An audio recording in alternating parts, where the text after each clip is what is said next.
So it's been a little while since I've done an MR2 video, so I figured I'd just do a follow-up. I haven't been quite honest with everybody.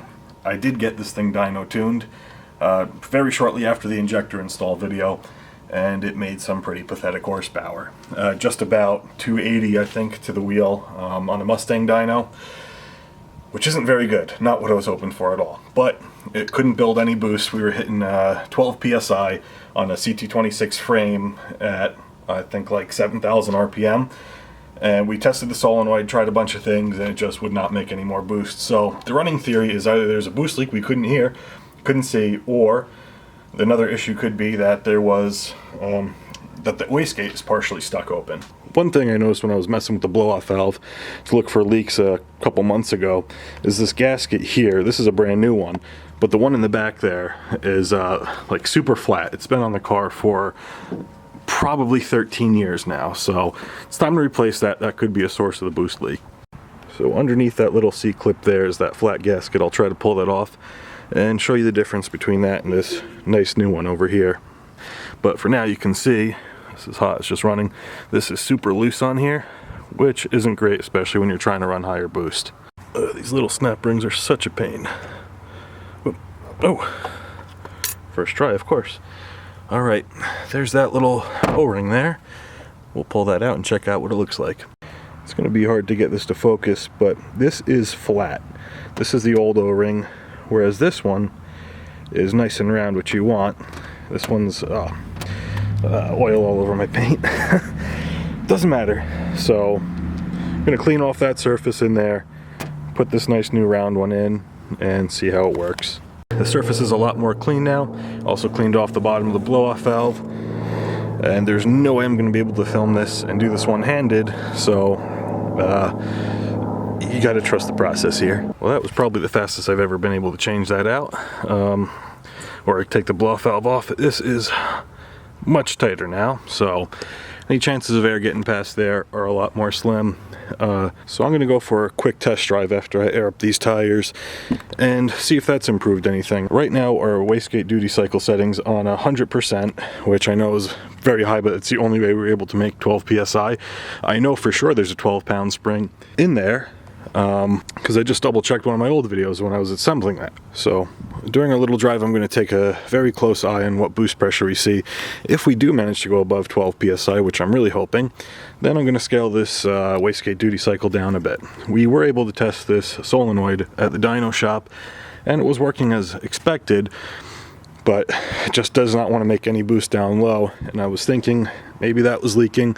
If not, we're going to have to do some boost checks on the other intercooler piping as well. I did replace all the throttle body gaskets, throttle body inlet gasket, and a bunch more stuff, so probably not one of those things. Unfortunately, I forgot to charge my laptop, so I won't be able to get any logs for this. However, with the boost gauge, we'll be able to see if I do in fact hit above 12 psi. I'll be monitoring my AFRs as well, and yeah, we're just about warmed up, so I'm going to mount this camera here and we'll take it for a little drive. Yeah, check out those new LEDs, huh? My garage is still a mess, but she looked nice though. So it's actually been a couple of months since I really drove this car. Probably drove it last in September for MR2 Bear Mountain meet, and that was about it. It's been put away since. Let's see if we get some more than 12 psi.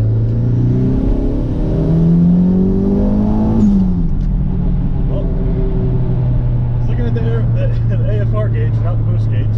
New mistake. I'm like, why am I only getting 10 psi?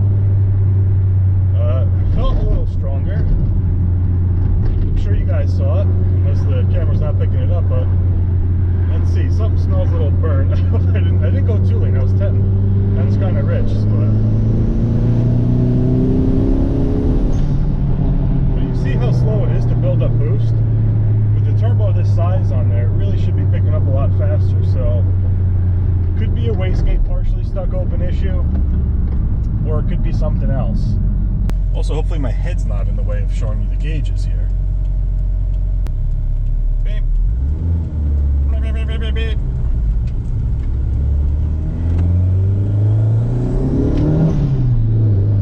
Let's try. Well, she's stuck right at 12.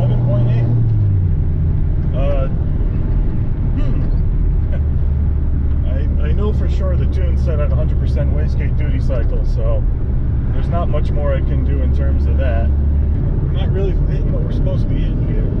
The end goal or ultimate goal was to have this thing hitting about 26 psi. There's only 2 of these exact turbochargers ever made.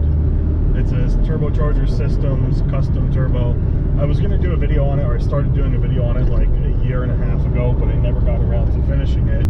It does spool up nice. It just, as you saw, I don't know if you can see good on this, but it takes a while for the actual boost to climb.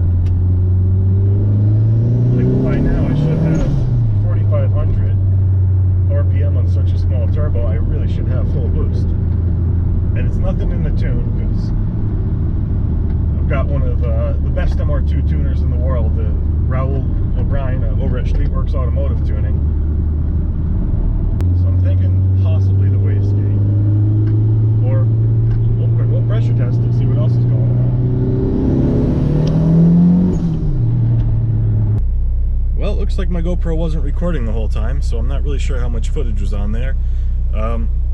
Since I'm not going to go and do a whole nother video, especially with this thing not being as reliable as I would like, not this car, the GoPro, we didn't really hit target boost. We hit 12 psi, or just like 11.8 still, and it did feel a little better than it did before. Like, again, that could be the cold weather, it could be that gasket, I'm not really sure. So my next step is, besides pressure testing everything or smoke testing everything, I'm gonna check out that wastegate, see what's going on there. I have a heavier duty spring I'm gonna put in there, so I'd like to see what that does. And I might also do a compression test. Even though this motor's been running pretty good, idle's good, no misfires, nothing weird like you would expect normally with low compression. It's always good to make sure. So I'm hoping it passes that. Obviously, I don't want to have to buy another motor or build another motor, even though I got another motor for this thing already. Coming up, don't worry.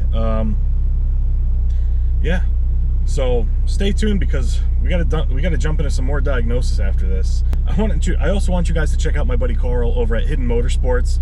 Link for his channel will be in the description below. He's built an awesome twin-turboed E36 BMW that's LS swapped, and he just competed in Cletus and Cars in the Burnout competition. Super awesome video. This guy is going to be up and coming, man. He's doing a lot of cool stuff. Subscribe to him if you like automotive channels. You really like what he's doing, and it will help him to be able to grow that channel as well. So that's going to be it for this video, guys. Make sure you stay tuned. Thank you so much for watching. Please subscribe. 96% of my viewers are not subscribed. It would help so much, and I'd be able to put out such better content as well if I get some more subscriptions. And remember, as always, keep it foul.